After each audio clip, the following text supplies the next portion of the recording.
With America's 250th anniversary, I've been thinking a lot about my dad lately and, the incredible love he had for this country. He enlisted in the Navy when he was 17 years old and fought in World War II. And I remember him telling me that the only time he ever saw his father cry in his whole life was the morning that my grandfather had to wake up my dad to get on the bus and go to the processing center for his first day of service. And I thought, what have I ever done to show my gratitude for this country? What have I ever done for this country? And, I thought, well, I never fought in a war. I never even served in the military. So I figured, the very least I can do is tell the story of how my family came to this country and why I love the United States so much. All four of my grandparents came through Ellis Island at the turn of the 20th century. They came from Greece with no money. And back then, Greece was a very, very poor country, and people came here to escape poverty. Now, my one grandfather, Papu George, and by the way, Papu means grandfather in Greek, he started a small business cleaning hats. So back in the early mid 1900s, men didn't leave the house without wearing a hat, and so his job, his business, was to clean hats. I think he had a machine, but it was with these very, very caustic chemicals, including benzene, which they found out later was, very carcinogenic. But he worked long days, with these really nasty chemicals, so it wasn't easy. And then my other grandfather, Papu Sava, he started out just selling candy bars on the sidewalk. And he earned enough money that he was able to start a diner in the bus station in Rochester. So he worked extremely long hours, 7 days a week, but he did well. He actually, was able to support his family, eventually buy a house. And, one of my favorite stories that my mother told me was my grandmother, every year would reach out to her cousin in Greece, who was from a pretty big family and extremely poor.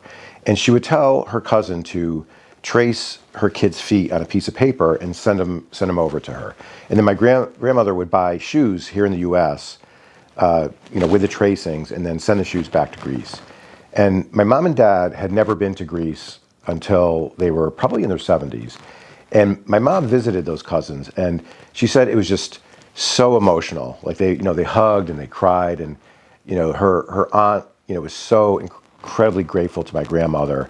In fact, one of the kids was named Savas after my grandfather, who I was also named after. So, I love that story because it highlights one of the things I love most about this country is that, if you work hard, there's really opportunities to succeed.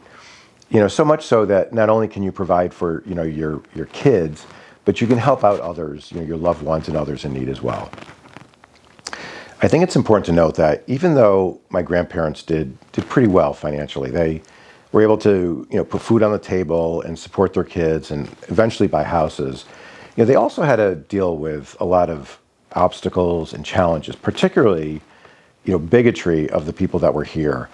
They came at a time called the New Immigration, and this was a wave of people from Southern and Eastern Europe it was like 1890 and 1920.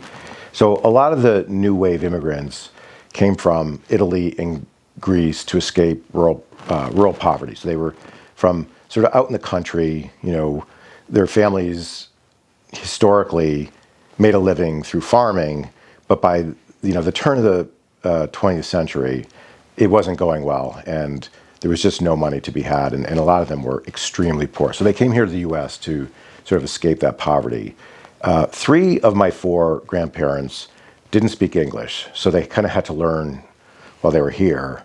And even when I was around many years later, they had very thick Greek accents. And back then when they got here, and this is true of the new immigrants, they were not treated well. They were made fun of or just scorned or derided. Back then they sort of the not very nice people called the Greek people greaseballs. So they were almost like they were dirty or something, and it went beyond just name calling. In fact, in the 1920s, which was the decade that both my parents were born in, The KKK was getting a lot of power and had a lot of influence and was actually getting Klan members elected to very high-level government positions. So just to give you an example of what was going on during the 1920s, the KKK members would pass out cards at election booths that said things like the following. This is actually, on cards that were passed out at election stands back during that era. When cotton grows on the fig tree and alfalfa hangs on the rose, when the aliens run the United States and the Jews grow a straight nose, when the Pope is praised by everyone in the land of Uncle Sam, and a Greek is elected president, then the Ku Klux won't be worth a damn. So the question is, does that make me, as a Greek American, make me love this country any less? And the answer is no, it does not. Because those actions, that hatred and bigotry, that is not reflective of the values that this country was based on. And what values am I talking about? I'm talking about those, for example, that are stated in our Declaration of Independence. That is that all men are created equal, and that our Creator, God Himself, has ingrained us with certain inalienable rights that cannot be taken away, that include life, liberty, and the pursuit of happiness. The reality is, the hatred and the derision and the discrimination and the bigotry that most groups had to face when they first came to this country are not the principles that the United States embraces. It's quite the opposite. This country is the land of freedom, equality, and opportunity. And, I believe God has blessed this country because of what it stands for. And I will never take that for granted. So my request to you is, please do join me in my community. I would love it if you subscribed, and I'd love to hear from you. So please do drop me a comment. And we'll see you next time.